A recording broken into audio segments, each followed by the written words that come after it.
Hello, everyone. Welcome to the Packer Universe podcast. We're a Green Bay Packers fan podcast bringing you topical and relevant Packers news, along with our humble, subjective opinions. This is episode 249. We're recording this on a Wednesday, November 29th, 2023. The Packers won big in Detroit on Thanksgiving Day. We will see if they can keep that momentum going in a tough matchup at home this week in prime time against the Chiefs on Sunday Night Football. I'm your host, Tay, and joining me on the comlinks tonight is our one and only Ren. What up, Tay? How you doing?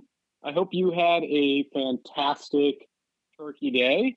I think I speak for most of us out in the universe when I would say it went pretty well on Turkey Day.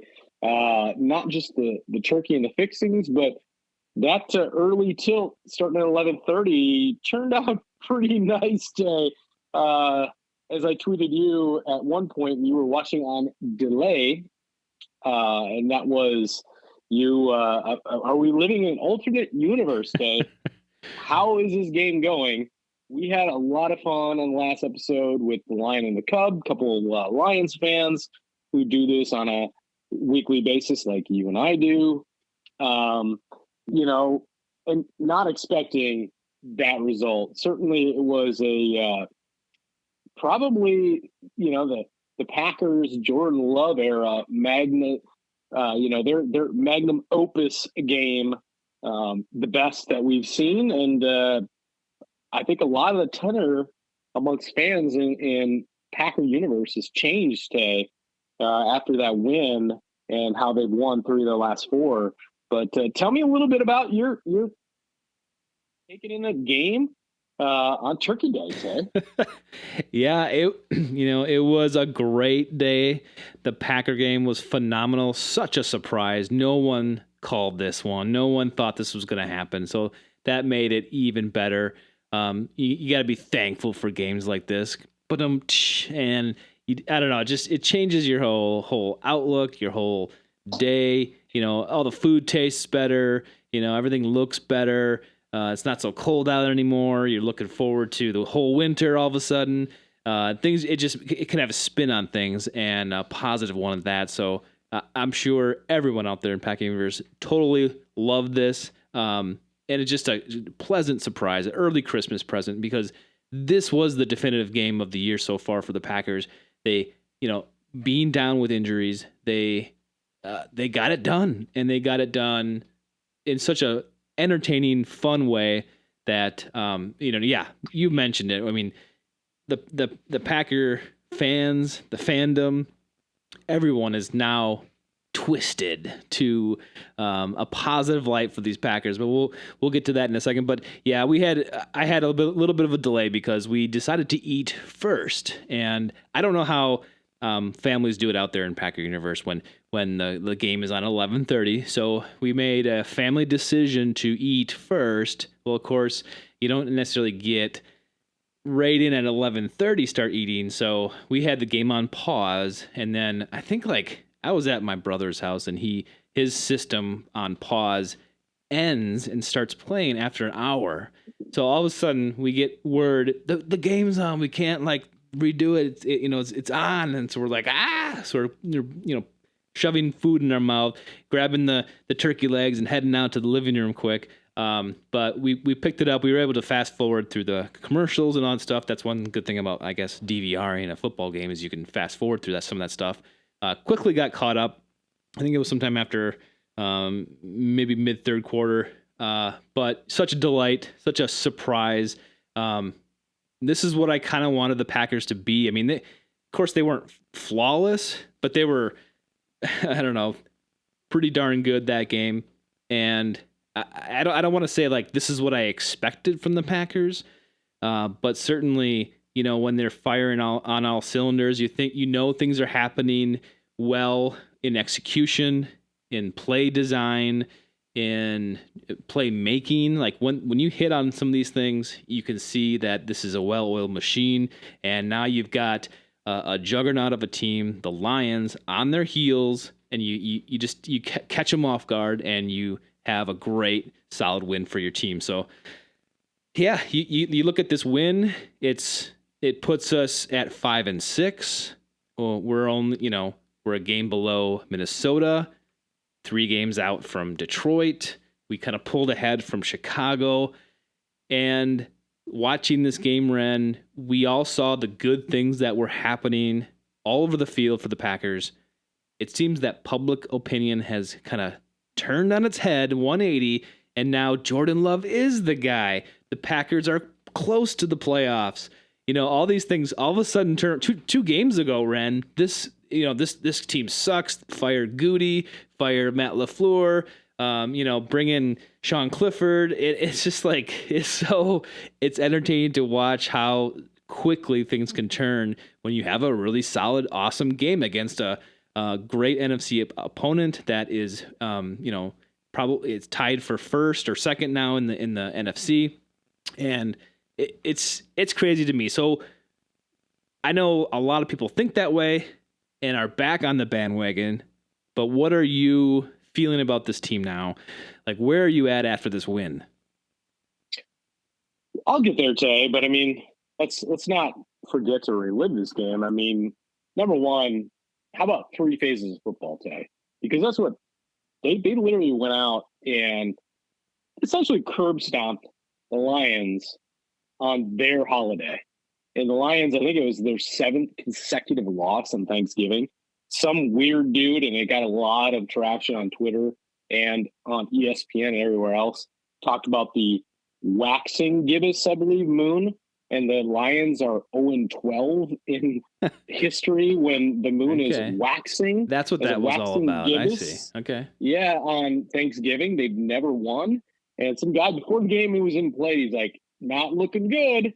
Waxing gibbous Thursday for the Lions.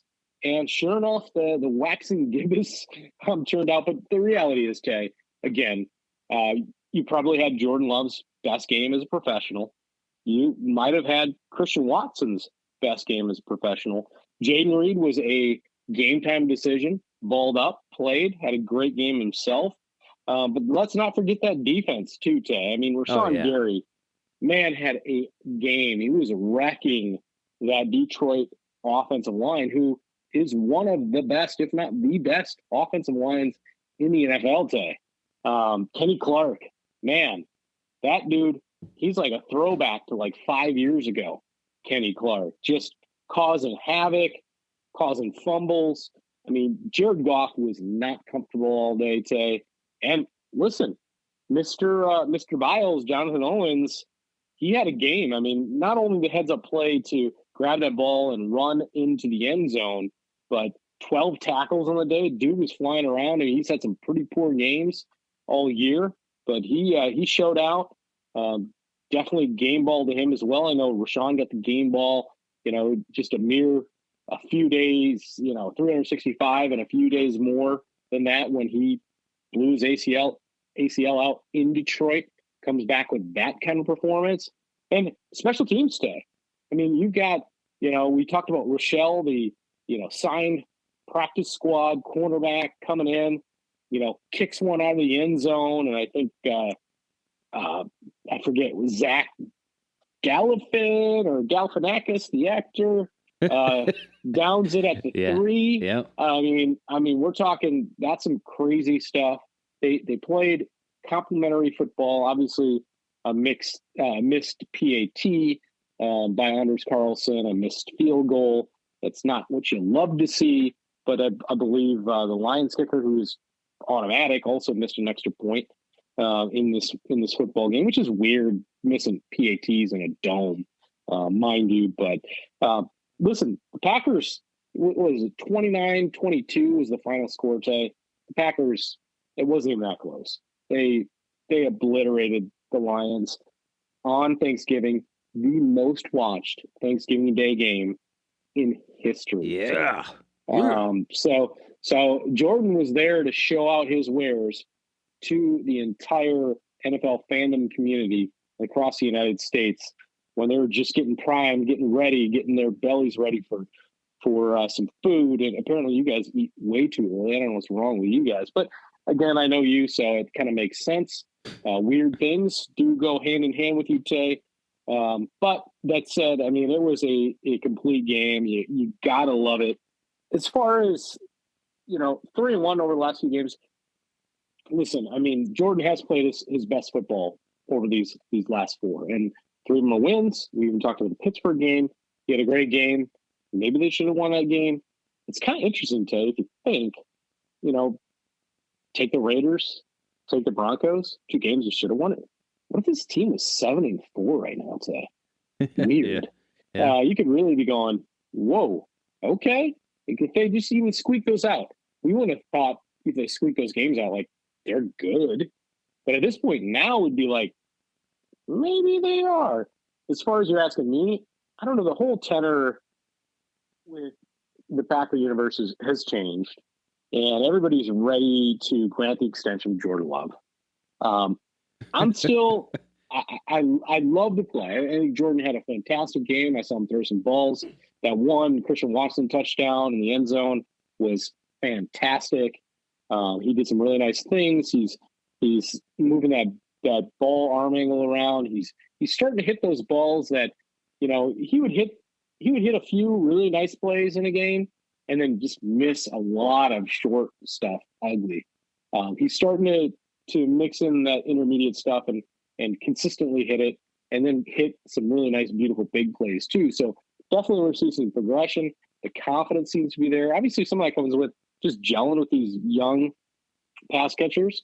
So we're getting there as well. And listen, man, that injury list was, I just tell you, when we talked with the Lion and the Cub from their podcast, there's no way I thought this team could beat that team just given the injury report. They were just missing too many guys on a short week. But to come out like that, they knew they got their ass kicked last time on Thursday night in Green Bay. And they took that to heart, man. They felt like, hey, we're going in here. Nobody believes in us. And they went out and showed it. They were the physical team. And how about this? Ball, Matt Hasbeck style, and score. And they win the toss. And guess what? They elect to get the ball and set the tone. I like that. How about that change, Tay? Yeah, no kidding. A little thing like that to say, nope, we're going to take this. We're going to set tempo. It's going to be on our terms. We're going to dictate the whole, Jordan Love, Matt LaFleur piece. Talked about taking out that deep ball play. It wasn't a great deep ball, let's be honest. Yeah, but they still stick with it. Christian makes a great play on the ball, and they're off and running to the races today. And that game was, it was all kind of downhill from there for the Packers. Yeah. On Thanksgiving, and what a game! Real fun thing to see and watch and have us have as a holiday here in Wisconsin. I will say though, I'm cautiously optimistic. I am not to finally answer your question after a long Ren's ramble there, not Ren's rant, but maybe a ramble. Rumble. Oh, rumble. I got to see some more today. I mean, again, we want to see progression. Yeah, it's looked good this last quarter of the season with Jordan, but they got 6 games to go. Suddenly we could get just boathouse by the Chiefs on Sunday, come out in the next one, not look good, and then everybody's going to be back to wallowing. And are they there? Are they not there? Should they give an extension? Should they not? What are you feeling, Tay? Do you want to give Jordan, a Daniel Jones kind of bag, or are you still saying, hey, let's see this thing through. Let's see what happens. They are in the playoff hunt because it is a weak NFC. I think they may have a real legitimate shot to get in the playoffs based on how weak the NFC is and what the Packers' last 6 games looks like. But I'm not there yet. Yeah. I know. I'm more with you than I'm with the turning of the tide, so to speak. I mean, how quickly can it turn from where it is now to back to, Jordan Love sucks, fire Joe Barry, get rid of Matt LaFleur. Like, I mean, how close are we to that again? Like, I think we're pretty close, right? Like, you could have, like you said, a blowout versus Kansas City. And then if you lose to the Giants the next week, it's like, well, maybe they weren't back. But I would like to think that this is them turning the corner here with some confidence, some good play calling, some good execution. You know, guys like Jonathan Owens finally having his best game, showing up, making those plays, turnovers. The guy was a ball hawk in the first half. I would give the ball, my game ball, to him. I mean, no, nothing against Rashawn Gary. He's a stud monster out there, but I mean, for what Jonathan Owen came from, and to be given the tasks to do, I think his performance was outstanding on that in that game. So I love to see that. You get Savage back probably this week, so we'll see what happens. Back there in the safety area. But as some of these guys come back from injury, it's like, it made you feel good that this team could really ball out with their, second, third string guys. So what does that mean? The question I was kind of asking myself during this game was kind of like, well, when we kind of bottomed out this year, and we thought the season was just lost, you kind of thought, do we have the right guys in the right positions? That always kind of crosses your mind. And I know we kind of briefly talked about it during the season. It's like, well, do we even have the guys here on the roster right now? And so then when guys are gone with injury, you have people replacing them, and all of a sudden you play this really good game. So you have to ask yourself, well, are these backups better than the starters? Are these the guys that we need to gel this team together? So you kind of like, Eric Stokes is going to come back soon. Jair is going to come back soon. You got some other guys coming back. Aaron Jones, probably another couple weeks. Although, I mean, Aaron Jones is a stud. I mean, we need that guy. But I don't know. So I do ask myself those questions. And hopefully getting guys back, the starters back, is helpful and moves this team forward. But I don't know. I think we're kind of on the could go either way with this team. I believe that I need another couple decisive wins for this team to be okay. This team's back. Yeah, we're in the playoff hunt. But I honestly myself, I have not taken myself there to wow. Okay, we're going to go to the playoffs. I'm not even going there. We're not. I think we're in 8th seed. I think, and I think was it. I know Rob Domofsky tweeted it. Is either yesterday, or the day before, maybe it was after the Monday night game. Like the percentage chance, I think was around 43% that we go to the playoffs, something like that. And honestly, Ren, I don't even want to think about that. I don't want to disappoint myself with this. Rather disappointing team for a lot of games this year. So why do that to myself? I'm not there yet, but I think I think for a lot of people this team did turn the corner.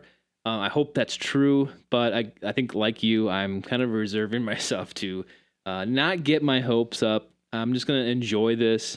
This game coming up at Kansas City is a lot like that Detroit game where I think they're going to lose, and I've always thought they were going to lose this game.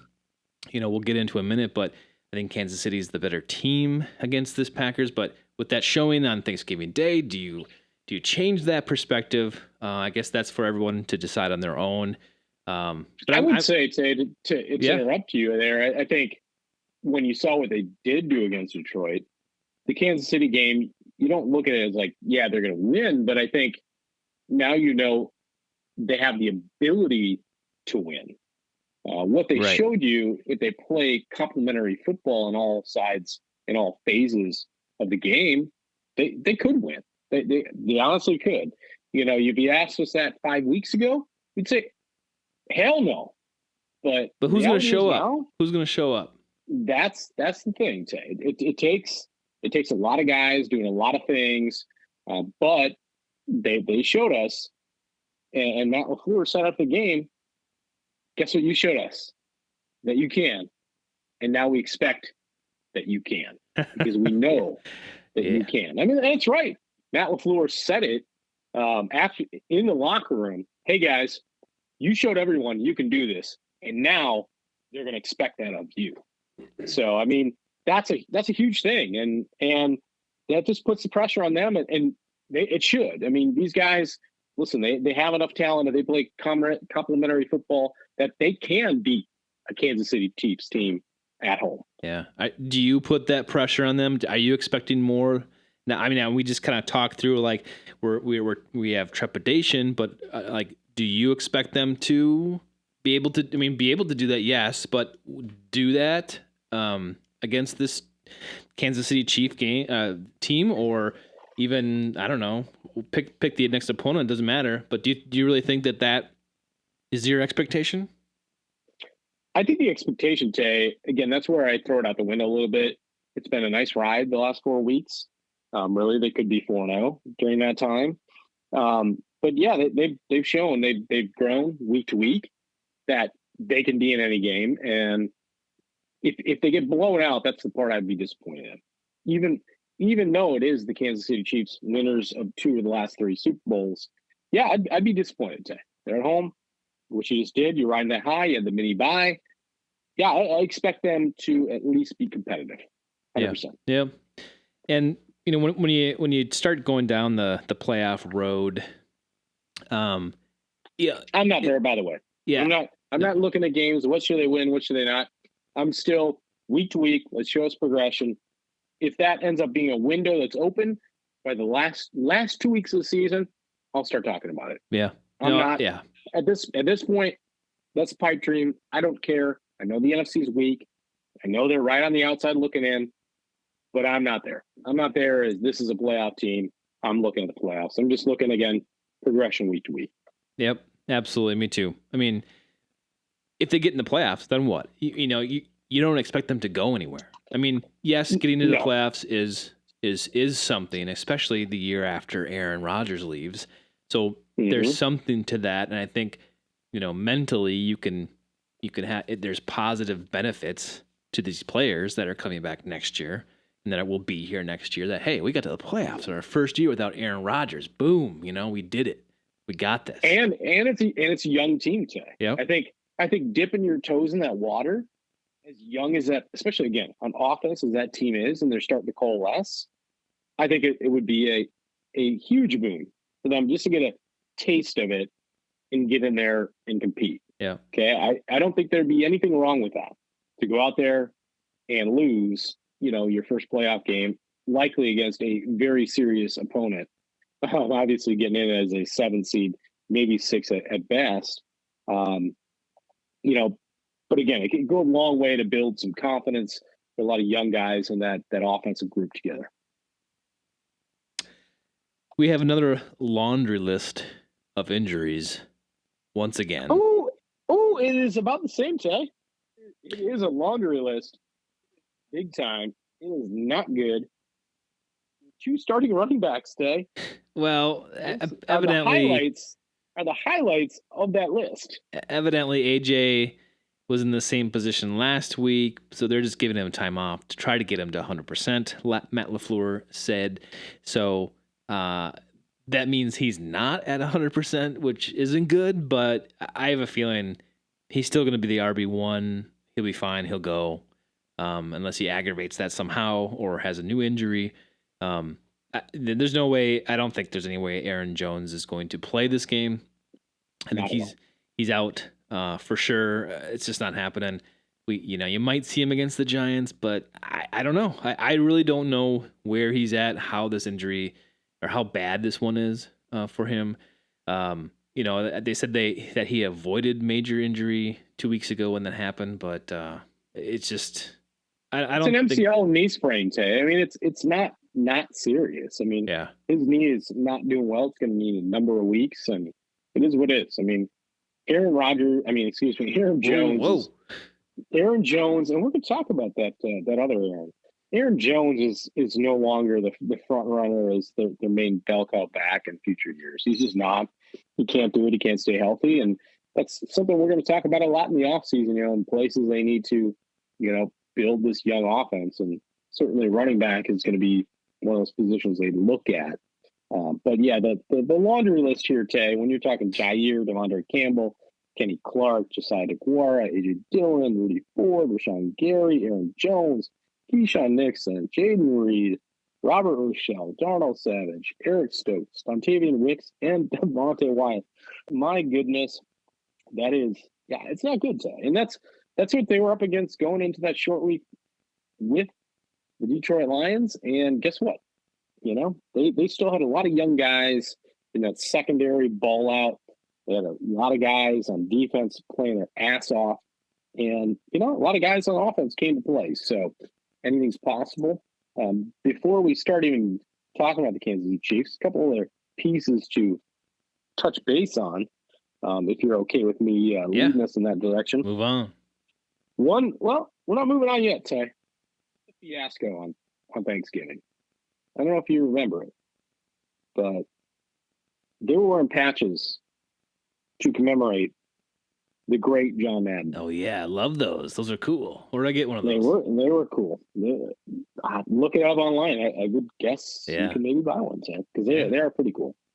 So all teams were wearing those throughout the course of the Thanksgiving holiday.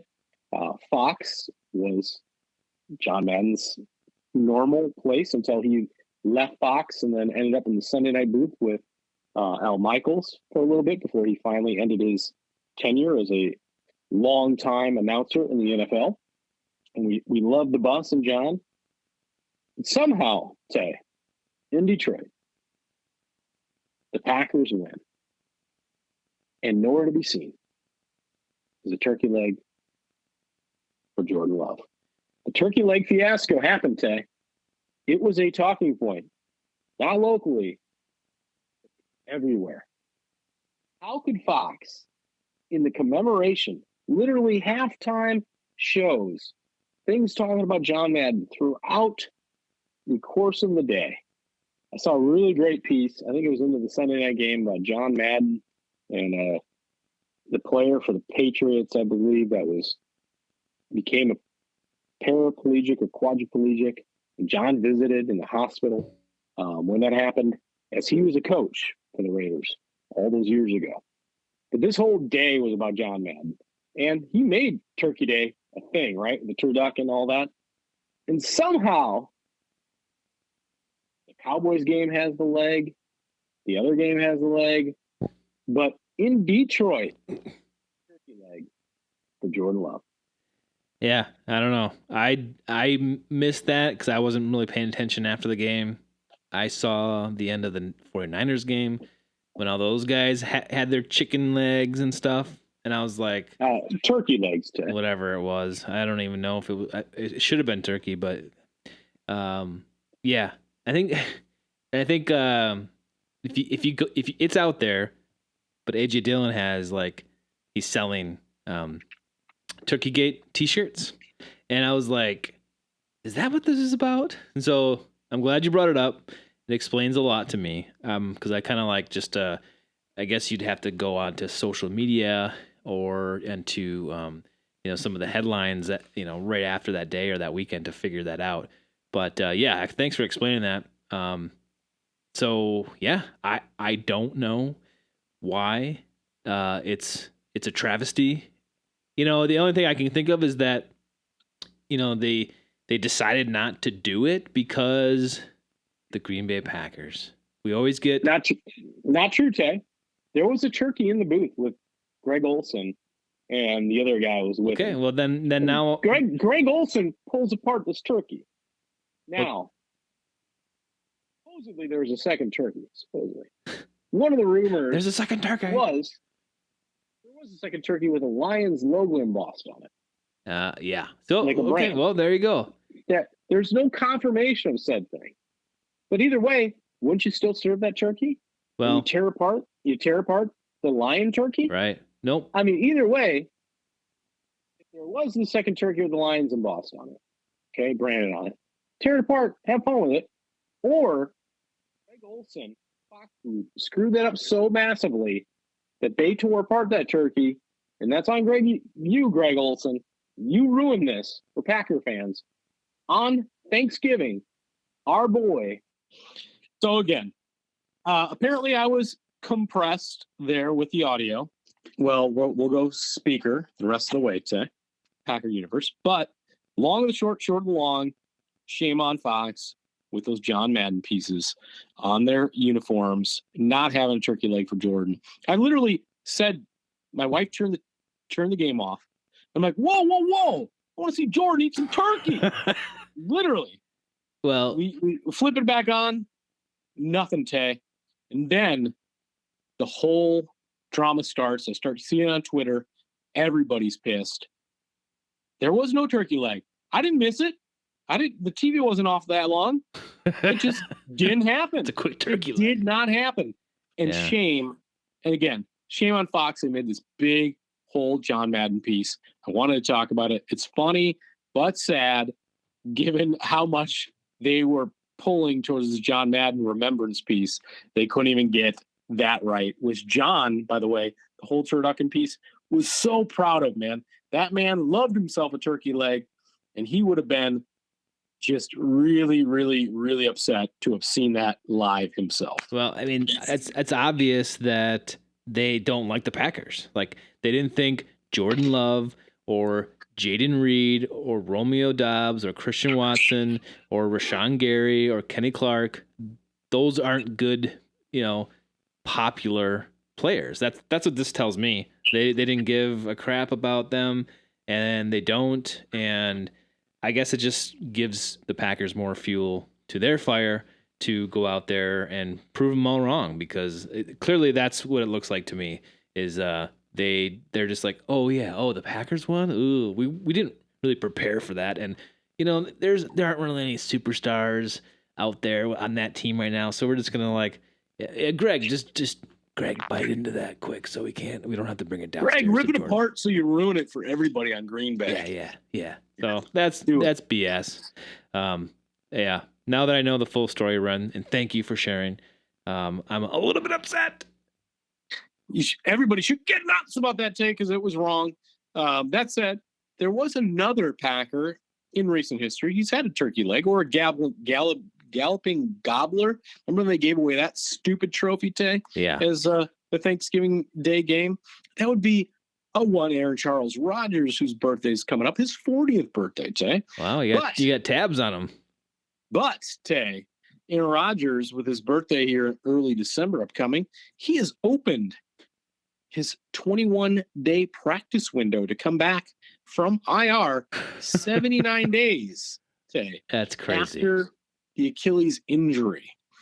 A lot of the noise out in Packers East Coast has been the same stuff we always dealt with. This guy's ruined the team. Look at all these guys he brought. Yeah, they're trash. Yeah. They're garbage. You get a straight up healthy non-start of Alan Lazard, not activated. On Friday, the first Black Friday game ever, Alan Lazard, he's scratched from the lineup. And he brought in all these guys. Randall Cobb, he's caught, 3 passes on the year. I think he's been a healthy scratch, too. You've got Nathaniel Hackett, not hacking it out there, Tay. He brought in Dalvin Cook. He's not doing anything out there. It's getting loud out there, Tay. And I love it. They feel like number 8, we used to call him number 12. Number 8. Has too many fingerprints and maybe needs to stay in his lane as quarterback, not trying to be GM of their team. That's kind of getting loud out there, Tay. Yeah. How do you feel about that? And what do you think about the open window for that former Packers East Coast quarterback? First of all, I can't believe he's coming back. I said, without a doubt, the dude's done. It's over. And now he has some sort of miraculous comeback from this injury that shouldn't take this short of time to heal. So I guess props to him. Congratulations. There have been a couple sports writers out there who say, we don't believe he had a full Achilles tear. We think he lied. They say we can't prove it, but everything that we know about this guy being a liar, wow, we believe. 2 guys out there have said this. Yeah, well, sports writers, we think he is a liar. Again, there's no evidence. There's nothing you can say that would make that true right now that we know of. So that's a if it's a sports writer, Ren, you gotta take that with a grain of salt. But there'll always be that percentage of people out there that will have the some crazy conspiracy or opposite opinion of the majority. I saw that calf buckle, and I also saw Kirk Cousins' calf buckle the same way, and I believe he had that injury. So that's a crazy story. That's a crazy thing to say. These are probably people that don't like him, and my guess is that they are New York Jets beat writers. But that's my guess here. But I think whatever happens here, I did not think he was going to come back ever again. Like I thought he was done. So it's absolutely crazy. Should you come back and play? I guess if you're Aaron Rodgers, you do. He downplayed it apparently a little bit on Pat's show today, saying, "Well, if we're not in the mix, yeah, that's what I heard too. May not do that." So and there's a lot of talk. I heard the same talk about how GM Rodgers shouldn't have brought all of his friends there. Got injured after 4 plays, and it's just brought this team down. Well, it's a little above my pay grade to comment on that. Like I don't know. He brought some retreads with him to New York, but we would have liked those retreads to stay here in Green Bay with him. So what are we to who are we to say? Would we have, Tay? Aren't we glad we're doing this? Sure, whole new rebuild with the young guys. Yeah, but honestly, I hear you. With the drama, Tay. No, that's not the point. That's not the point. Drama has been our release. No, it's been right, but that we had no choice in that. We have no choice in that. If he would have stayed here, we would have had Alan Lazard around. We would have had Randall Cobb. Maybe even you bring back Hackett after he gets hacked out in Denver. I mean, these are legitimate things that will probably happen. So, and we would be on board with them. We like Alan Lazard as a person. We love Randall Cobb as a person. So, of course, you're going to have him with Aaron. That was going to happen. I foresee that. And you get these rookie wide receivers. So that was going to happen anyway. But I just feel like it's really easy. It's an easy target, right? To shoot down Aaron and his entourage here because of what happened. I love it. I love that we're not dealing with it anymore. And everybody's like out there is literally feeling what we felt the last couple of years. Yes. We have Aaron trauma. And here's the thing, Tay. No, we wouldn't have all the young receivers if Aaron was here. We wouldn't, Tay. Well, we would have had the ones that we drafted. Bunch of retreads. A bunch of old dudes because the dude couldn't handle new talent because they got to gain my trust. They got to do this. And always make too goddamn big a deal about it instead of bringing them up and being like, whoa, look at what Jordan, it took half a year, but look where we could get. Yeah. And where could this thing go? How about that for a thought process rather than a bunch of old dudes? Randall Cobb's career's over today. Well, it is. Yeah. It's over. He's even when Aaron plays there next year, Randall Cobb's not going to be there. Alan Lazard, he got the kiss of death. Well, Robert Saleh is saying, yeah, he'll be here in the next year and a half. The reason he says year and a half, even though he's got a 3-year deal, Tay, he's going to play out the rest of this season and next because they can't get out of the contract until it makes sense for them until the end of next year. But other than that, he's done too. Yep. And Alan Lazard was never that great anyway.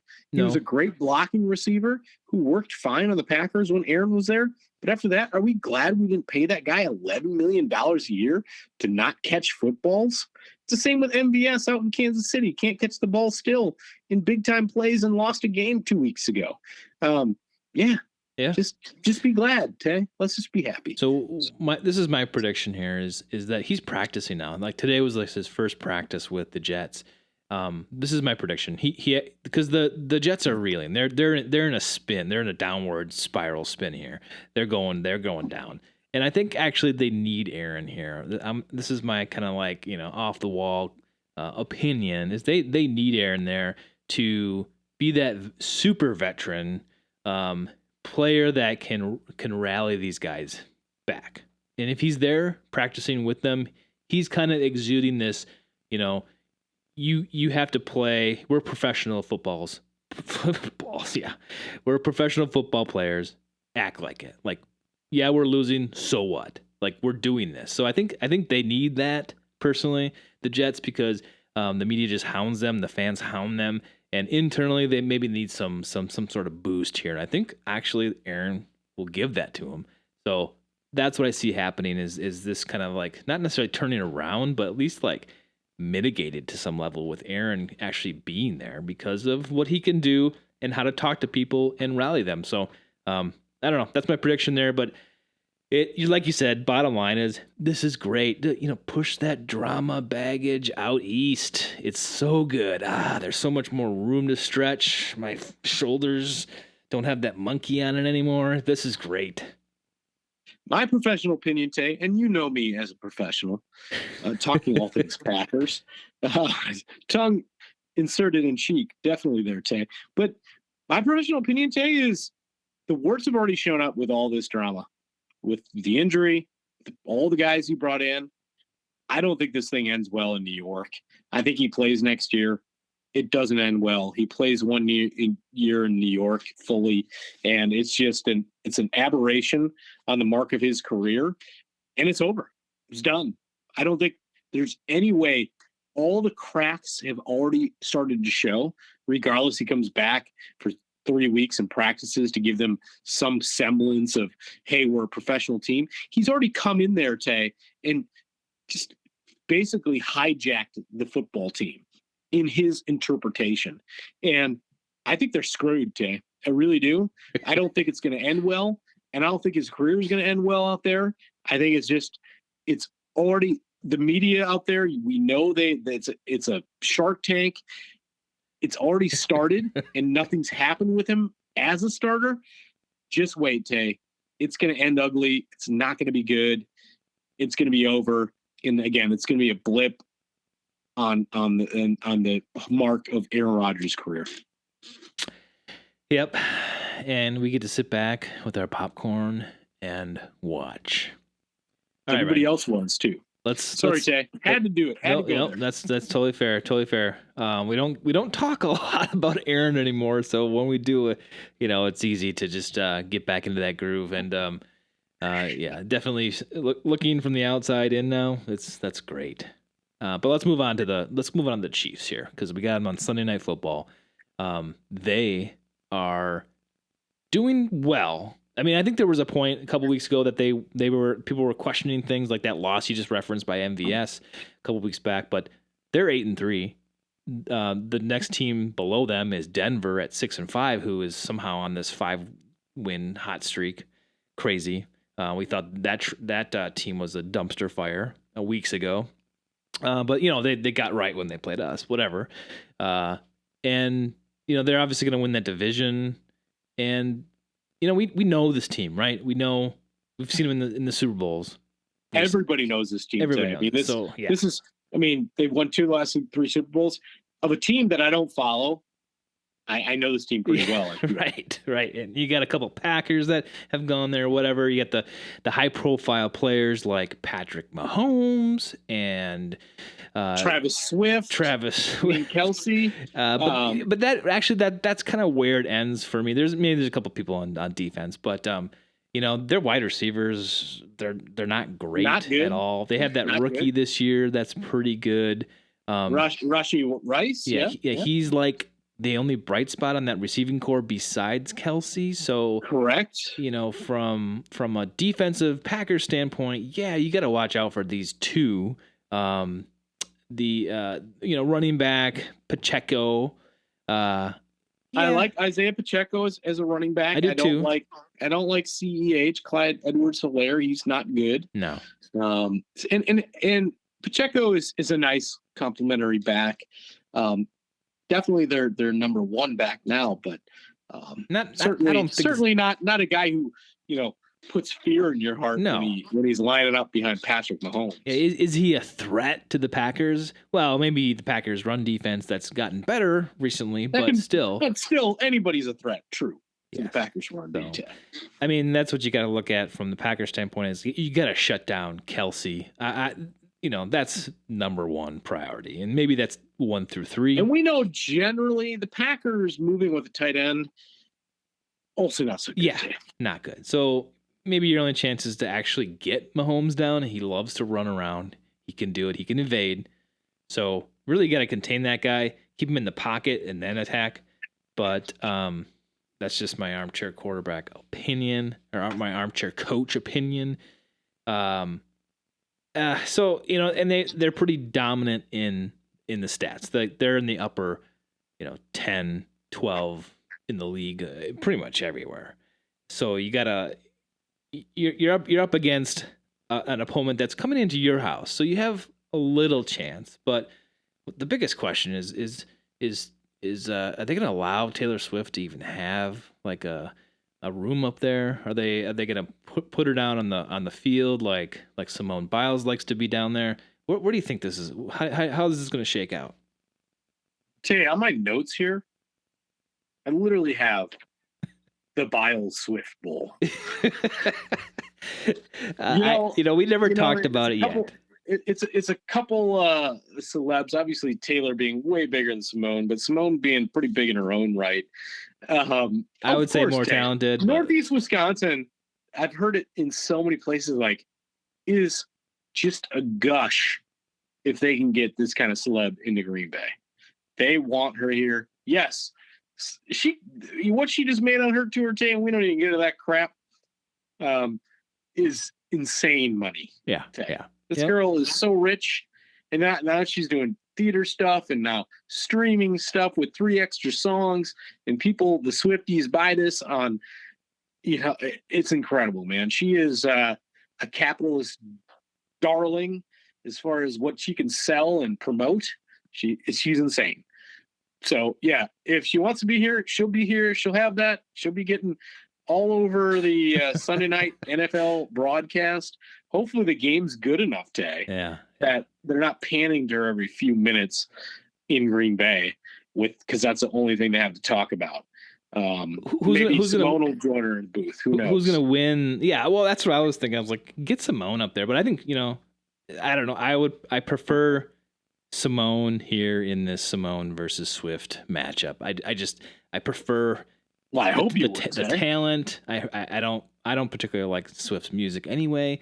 I think it's overblown. When people get to, we got a real athlete versus some pop star. When you get into the stratosphere of popularity, it's gone. Like it's like doesn't even matter what you do anymore, and that's disgusting to me. I think in the end. So when you get over popular, it's like I tend to recoil when that happens. So I just feel like Simone's gonna be on the sidelines like she usually is. That's where she belongs. I think Jonathan Owens loves that. So I just, how many times are they going to pan to Swift versus Biles if the Packers are winning? I don't know. It's something that we've never talked about. I don't really like to talk about that because that's not really sports here, and we don't like those nasty trends sometimes. But whatever. You're right. It's coming to town. We have no choice here. And she's going to be here, and I don't know. I think the media is going to pump this up a little bit with the Swift versus Biles thing, but we'll see. We'll see. Some Wisconsin moms, they'd be making some Swift Biles cupcakes for their Sunday night game time fun stuff. You got to have fun, watch the game, Tay, and it's about just being part of the atmosphere. But that said, going back to our old number 12 versus our new number 10 through the season, Tay, 11 games. Did you see that stat? Each through 11 games, 2,599 yards. Exactly the same amount, Tay. Oh, yeah. I did see that. Yeah. That's crazy. That's nuts. Yeah. It's the same yardage to the yard, Tay. It's meant to be. The yard. Jordan's got 19 touchdowns, 10 interceptions.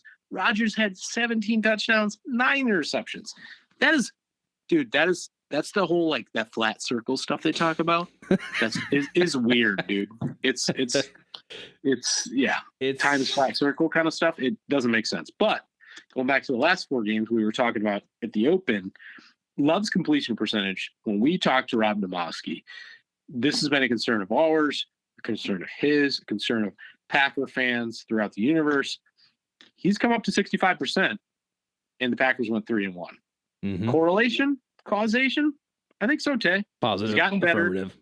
He's gotten better. He's hitting the short stuff a lot more on time.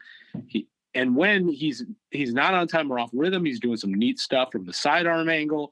He's hitting the deeper balls with better velocity, better accuracy. First quarterback in Packers history, Tay, to have 3 touchdown, 0 interception games within his first 12 starts. To have 3 of those. So kind of neat thing for him. He's got a Packer record book piece there. The Chiefs, man, what are they, Tay? What do you think the line is? I cheated. I saw it. They've got. Why do you do that to me, Tay? Well, I scroll here, I scroll there. Boom! There's 6 points or 6 for the Chiefs. So, well, in fact, right now, Tay, it sits at 6.5. So you're wrong. Wow. But they should be getting that. I mean, maybe that Thanksgiving game, I don't know, maybe brought it into line to 6.5, but I don't know. It sounds about right to me. I'm expecting them to lose this game. I just don't feel we can get another performance like we had on Thanksgiving 2 weeks in a row. But I'll just be pleasantly surprised if they do. I don't know how Packer Universe is feeling, how confident you are that they can actually do that 2 weeks in a row. But I just don't see it. And maybe it's a game. Maybe it's a good matchup. I just think you got to disrupt Mahomes. You just have to do it. And the guys are up to the challenge last week to do that to Goff. So maybe they could do it again. But I'm just going to enjoy this one again and take the outcome as it is. See if they're progressing forward, because that's ultimately the key here. You don't want to see regression. You don't want to see things falling apart. So I guess I'm gonna say they lose 31-24. Okay, it's still a bunch of points for the Pack today. Yeah. You know what? I mean, the Chiefs are. Listen, you got to respect what they do. They have not allowed more than 21 points all year to a single opponent today. So you just went over that with your Packers Heck number. Yeah. So you're still feeling a little confident, like some of the Packer universe out there. So that D, Tay, which is funny because there's not a lot of household names on that D. I do think Chris Jones. When I watched him in that first Super Bowl they won a couple of years ago, I was like, man, that guy's a complete stud. He was batting down passes, doing things. I think it was against San Francisco. I was like, man, but I think he's even better today. I think he is definitely, in my opinion, bar none, play to play, the best defensive lineman in the NFL. Okay, better than the guy out in LA these days. He does everything. He brings pressure. He's pound for pound, just such a powerful guy. And that D is fantastic, man. I mean, Chris Jones is a straw that stirs the drink for them. Yeah, he held out early to begin the season, but definitely worth it. I don't see the Packers put up more than 17. So I'm going to say 28-17 Kansas City. Kansas City really had a hard time today over the last really 6-7 weeks producing in the second half at all. They get off to some fast starts, and then they just kind of fall off like they did against the Eagles a couple weeks ago. They just can't get it going. I think this will be somewhat close, somewhere in the third quarter, but I still think, again, they win by, what did I say, 28-17? Yeah. Win by about 10 points. So I think the Packers will show up, and I think they'll keep it competitive. That's what I'm looking for them to do. Not looking for Jordan to regress massively. Just looking, hey, go play respectful football. This is a damn good football team that they know the Chiefs day. They got 6 games to go themselves. They really got to win 5 or 6 of them to make sure they can get that number 1 seed. So they know this game is not a in-conference game, but still means a lot to them. Yeah. I think for the Packers, it's this game you need to play well again. I mean, you don't have to necessarily win, but you have to play well. You have to keep this going, because the games that you do want, are coming up against NFC opponents that are crucial. and you really wanted to, be yourselves and be ready and be confident for those games. So this one, do you need this one? No, but you want to keep that momentum going, at least with your play style, your execution, and your play calling. So yeah, well, let's wrap this up, Ren. Let's get out of here. We appreciate everyone listening this evening. Well, whenever time that you are listening, and we'll be back. I think we're gonna do a first takeaway this time, Ren. If you're up for it, I am, and then we will be back the following week with a normal episode. Hopefully, it's a victory episode, but we will see. We appreciate everyone subscribing. Go follow us on our socials. If you want to shoot us an email, a comment, a question, info@packeruniverse.com. Head over to our website, packeruniverse.com. Ren, thanks for joining me tonight. Yeah, Tay. Until episode, big one for us, Tay. 250, Tay, on the pup list.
Thank you.